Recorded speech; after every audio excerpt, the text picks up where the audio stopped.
ఈ వీడియో మీరు కోరుకున్న న్యూస్, మీరు హ్యాపీగా ఫీల్ అయ్యే న్యూస్ ఈ వీడియోలో ఉంటుంది. ఈ వీడియోకి ఐఎమ్ ఎక్స్పెక్టింగ్ 30,000 లైక్స్ వస్తాయి. నాకు తెలుసు 30,000 లైక్స్ వెంట కొట్టేస్తారని నాకు తెలుసు. నేనైతే నిజంగా నమ్మలేదు మామ. నేను చాలా షాక్ ఫీల్ అయ్యాను. ఉదయాన్నే 10 గంటలకి ఒక క్లారిటీ వచ్చింది. అస్సలు షాక్ అయ్యా. నేను ఎక్స్పెక్ట్ చేసిందే కాదు ఇది. మీలో కూడా చాలామంది ఎక్స్పెక్ట్ చేసి ఉండరు అది జరగద్ది, వీళ్ళు ఎలిమినేట్ అవుతారని గెస్ కూడా చేసి ఉండరు. ఎవరు ఎలిమినేట్ అయ్యారు, ఏం జరిగింది, ఏం జరగబోతుంది, ఇది వీడియో నార్మల్ ఎలిమినేషన్ వీడియో కంటే కొంచెం లెంత్ ఎక్కువ ఉండొచ్చు. ఎందుకంటే నేను ఎలిమినేషనే కాకుండా ఎలిమినేషన్ తర్వాత ఎలా జరగచ్చు, ఎలిమినేషన్ జరగడానికి రీజన్స్ ఏమై ఉండొచ్చు, దీనివల్ల గేమ్ ఇంపాక్ట్ ఏమేమి చేంజ్ అవ్వబోతుంది, రీఎంట్రీస్కి దీనికి ఉన్న సంబంధం ఏంటి, వీటన్నిటి గురించి కొంచెం మాట్లాడడానికి ట్రై చేస్తాను. కొంచెం లెంత్ ఎక్కువ ఉన్న చూడడానికి ట్రై చేయండి ప్లీజ్. బాగుంటుంది, ఇంట్రెస్టింగ్గా ఉంటుంది. ఫస్ట్ వచ్చేసరికి ఈ వారం మనం అనుకున్నాం డబుల్ ఎలిమినేషన్ కూడా ఉండొచ్చు, అది ఇది అనుకున్నాం, కానీ సింగిల్ ఎలిమినేషనే. రీజన్ ఈజ్ ఆయేషా గారు డెంగ్యూ, టైఫాయిడ్ ఆ ఫీవర్స్తో బయటికి వెళ్ళిపోయిన ఆవిడ వస్తారా రారా అనేది తెలియదు. ఆవిడ చెకప్స్ జరుగుతున్నాయి, ఆవిడ హాస్పిటల్లో ఉన్నారనేది మనకు వచ్చిన అప్డేట్. ఈవిడ వస్తే ఓకే, ఆ హెల్త్ ఇష్యూస్ ఎక్కువ అయ్యే కొద్దీ కొంత గ్యాప్ వచ్చిన తర్వాత తీసుకురావడానికి ఇష్టపడరు. ఎందుకంటే ఆ రిలేషన్షిప్ ఏదైతే ఉంటుందో, ఇప్పుడు ఆవిడ ఉన్నప్పుడు ఉండే రైవలరీస్ వేరు, ఉండే మాటకారితనం, మాటలో మాట ఆ ఎగనిస్ట్గా ఉంటారు. పడదు వీళ్ళు వాళ్ళు పడదు అనేది ఉంటుంది. ఒకసారి వెళ్ళేటప్పుడు అంత క్లోజ్గా మాట్లాడేసి మళ్ళీ వెళ్ళి వచ్చిన తర్వాత ఆ కన్సర్న్ అనేది ఆవిడంత సీరియస్నెస్ మెయింటైన్ చేయలేరు. అండ్ వీళ్ళు కూడా ఆవిడతో అంత సీరియస్గా మెయింటైన్ చేయాలి. డైనమిక్స్ అన్ని చేంజ్ అయిపోతాయి. అలాంటి సిచ్యువేషన్లో ఒక్కోసారి లేట్ అయ్యే కొద్దీ ఎంట్రీ ఇవ్వడం కష్టమవుతుంది. ఎంట్రీ ఇవ్వరు కూడా. ఫర్దర్ సీజన్స్లో ఏదైనా చూద్దాం అనుకుంటారు, కానీ డిలే అయితే మాత్రం తీసుకొని రారని నేను అనుకుంటున్నాను. దట్టు ఆ ఫీవర్ వచ్చిన తర్వాత 2-3 రోజులు నీరసంగా, 4-5 రోజులు నీరసంగా ఉండడము, టాబ్లెట్స్ వాడాలి, ఇంజెక్షన్స్ వాళ్ళు ఇలా ఏమైనా అయిందనుకోండి, తీసుకొని రారిక. అలాంటి సిచ్యువేషన్స్ ఉన్నాయి కాబట్టి ఆవిడ వెళ్ళిపోయారని కన్సిడర్ చేస్తున్నారు కాబట్టి సింగిల్ ఎలిమినేషన్ ఈ వారం ఉండబోతుంది. అది గుర్తుపెట్టుకోండి. రేపు రీఎంట్రీస్ ఉండబోతున్నాయి. ఆల్మోస్ట్ 7 మంది హౌస్లోకి రాబోతున్నారు, అది కూడా గుర్తుపెట్టుకోండి. వీటన్నిటి మధ్యలో ఈ రోజు ఎలిమినేషన్ అంత షాకింగ్గా ఏం జరిగిందిరా అంటే, ఫస్ట్ డేంజర్ జోన్లో ఉన్న వాళ్ళు 6 మంది. ప్రతిరోజు ఓటింగ్ అనాలిసిస్లో చెప్తున్న ఒకే ఒక మాట, కళ్యాణ్, తనుజ తప్పించి మనము ఓవర్ చేయకూడదు ఎప్పుడు కూడా. మనం ఓవర్ చేయకుండా మన సర్వైవల్ ఎలా అవ్వాలి హౌస్లో అనే టాక్టిక్సే ఉండాలి, కానీ ఎక్స్ట్రాలు చేస్తే ప్రాబ్లమ్స్ వస్తాయి. ఇప్పుడు ప్రాబ్లం ఏమైందంటే, ఈ వీక్ వదిలేయండి స్వామి, సీజన్ మొత్తం మీద హైయెస్ట్ ఓటింగ్ ఉండదు ఎవరికి?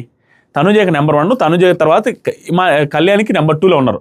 ఆ తర్వాత మిగతా వాళ్ళందరికీ కలిపి వీళ్ళిద్దరికి వచ్చినలో కూడా సగం లేవు, అందరికి కలిపి వీళ్ళిద్దరిది హైయెస్ట్, సెకండ్ వచ్చిన వాళ్ళు ఇద్దరిది కలిపి 70% ఓట్లు ఉంటే మిగతా అందరినీ కలిపెట్టినా కూడా ఇమాన్యుల్ తప్పించి, ఇమాన్యుల్కి ఉంది బాగానే, ఇమాన్యుల్ నామినేషన్లో రావట్లేదు కాబట్టి మిగతా అందరిది కలిపి 20-30% ఉంది. అలాంటి వాళ్ళు వీళ్ళిద్దరూ నామినేషన్స్లో ఉన్నారు. వీళ్ళిద్దరు తప్పించి ఈ వారం 6 మంది డేంజర్ జోన్లో ఉన్నారని సిచ్యువేషన్ ఎలా ఉందో చూడండి. ఎవరైనా వెళ్ళిపోవచ్చు. అలాంటి సిచ్యువేషన్స్ ఉన్న టైంలో కంటెంట్ ఏమన్నా వచ్చిందా అంటే ఆల్మోస్ట్ ఒక నలుగురిది అయితే కంటెంటే లేదు. నలుగురిది కాదు, ముగ్గురిది అయితే అస్సలు కంటెంట్ లేదు.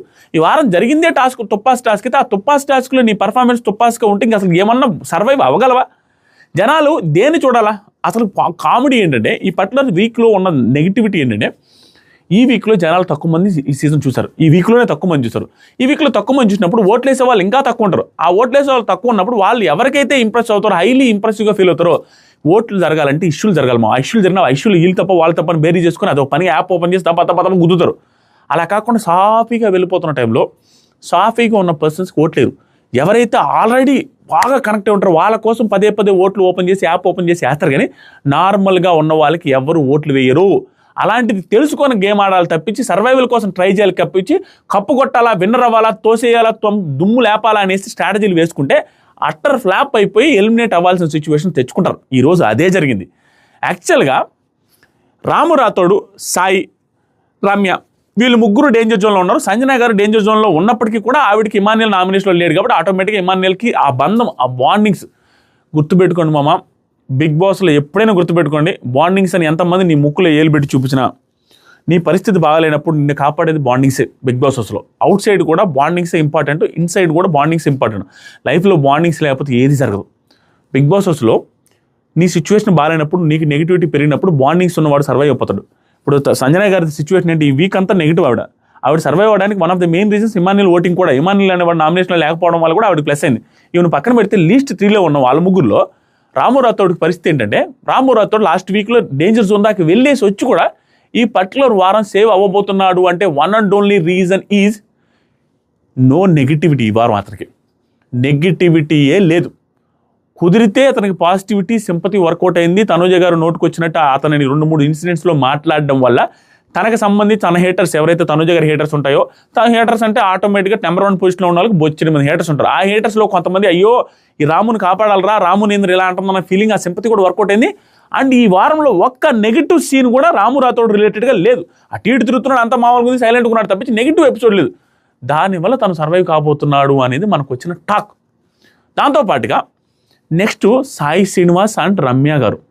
సాయి శ్రీనివాస్ అండ్ రమ్య గారిలో నేను 100కి 90% వీళ్ళిద్దరిలో, అందరూ డేంజర్ జోన్ 6 మంది, వీళ్ళిద్దరిలో సాయి శ్రీనివాస్ వెళ్ళిపోతాడని నిన్న ఫిక్స్ అయిపోయాం. సాయి శ్రీనివాస్ వెళ్ళిపోయే అవకాశాలు very very very very very high అని చెప్పా కూడా. ఎందుకంటే మనోడు కంటెంట్ అస్సలు లేదు. కానీ మనోడు అదృష్టం ఎక్కడ కాపాడిందంటే నెగిటివ్ ఫుటేజ్ కూడా ఏమీ లేదు. దాంతోపాటుగా ఇంకా అదృష్టం ఏంటంటే రమ్య గారు చేసిన ఓవర్ యాక్షన్ వల్ల, రమ్య గారు స్వయం కృతాపరాధం వల్ల, ఆవిడ హై ఎక్స్పెక్టేషన్స్ పెట్టుకుని హౌస్లోకి దిగడం వల్లే సాయి శ్రీనివాస్ సేవ్ అయ్యి రమ్య గారు ఎలిమినేట్ అయ్యారు. ఎలిమినేట్ కాబోతున్నారు. ఇంకా షూటింగ్ అవ్వలేదు. 99% అదే జరగబోద్ది. ఎందుకంటే as per the votes and cross voting జరిగింది నిన్న మొత్తం అనేది మనకున్న సమాచారం. ఆ క్రాస్ ఓటింగ్ కూడా ఏ రకంగా జరిగింది, ఎందుకు జరిగింది అనేది పాయింట్ మాట్లాడతాం. ఇప్పుడు రమ్య గారి ఎలిమినేషన్ కారణాలు, ఏం జరిగింది, ఎందుకు అంత ఓవర్ యాక్షన్ చేయాల్సి వచ్చింది, ఎవరి వల్ల తనూజ గారి ఫ్యాన్స్ అండ్ కళ్యాణ్ ఫ్యాన్స్ ఎంత పెంట చేశారు అనేది కూడా మాట్లాడతా. ఇప్పుడు ఏం జరిగిందంటే ఎవరైనా వైల్డ్ కార్డ్స్లో వచ్చేవాళ్ళు, ఇవన్నీ మంచి పాయింట్స్ మీకు గుర్తుండిపోతాయి ఎప్పటికీ. ఎవరైనా వైల్డ్ కార్డ్స్కి వచ్చేవాళ్ళు ఏం చేయాలంటే, నీకు పాజిటివిటీ ఉంటే నువ్వు రాగానే కుంభస్థలాన్ని బద్దలు కొట్టేద్దాం అనేసి ప్లాన్ చేయాలి. లేదు నెగిటివిటీ ఉంటే స్టార్టింగ్ వచ్చి కొంత బాండింగ్ సెటరేట్ చేసుకొని జాగ్రత్తగా ఆచితూచి మాట్లాడుతూ 2-3 టాస్క్లు పడి అల్లాడిచ్చిన తర్వాత, నీకు అప్రిషియేషన్స్ నా హోస్ట్ నుంచి వచ్చిన తర్వాత రెచ్చిపోయి కుంభస్థలాన్ని బద్దలు కొట్టాలి. అంటే టాప్లో ఉండే కంటెస్టెంట్స్ మీదకి అప్పుడు వెళ్ళాలి. అంతేగాని వచ్చిన అరక్షకం నుంచే నువ్వు స్టార్ట్ చేసి టాప్ 1 and 2 పొజిషన్లో ఉన్న తనూజ అండ్ కళ్యాణ్ మీద నోటుకు వచ్చినట్టు వాగితే, రమ్య గారు చేసిన ఫస్ట్ తప్పు ఏంటంటే ఆవిడికి సంబంధం లేకుండా నోరు జారి వాళ్ళిద్దరూ నీ జోలికి రాకుండా, వాళ్ళిద్దరూ నీతో బాగానే ఉంటున్నప్పటికీ వాళ్ళతో నువ్వు మాట్లాడకుండా ఉండి సడన్గా వచ్చిన రోజే స్టార్ట్ చేసి చేతులు కలపగానే ఇదొస్తుందా, మనిషి నన్ను కానీ చేస్తే కింద పడేసి కాలేసి తొక్కేస్తానన్న ఆవిడ, నా మీద చేయేస్తే అన్న ఆవిడ నిన్న దట్టు మీకు ఆల్రెడీ ఆవిడకి పాపం నెగిటివిటీ ఫుల్ ఉంది. చాలా ఎపిసోడ్స్లో నేను పాజిటివ్గా చెప్పాను. మొన్న కూడా డెబాన్ పవన్ విషయంలో జాలిగా అమ్మాయి వచ్చి తీసుకొని వచ్చినప్పుడు సూపర్ రా అనిపించింది, మనసు వచ్చిందని తమ్ముళ్ళు పెట్టాం. కానీ అంత నెగిటివిటీ బయట ఫేస్ చేస్తున్న ఆవిడ వచ్చినప్పుడు సర్వైవల్ కోసం ప్లే చేయాలి, కానీ విన్నింగ్ కోసం ప్లే చేస్తే ఇలాగే అవుద్ది. ఆవిడ విన్నింగ్ కోసం ప్లే చేశారు. రాగానే తనుజాని కళ్యాణ్ టార్గెట్ చేసి నోటుకు వచ్చినట్టు మాట్లాడారు.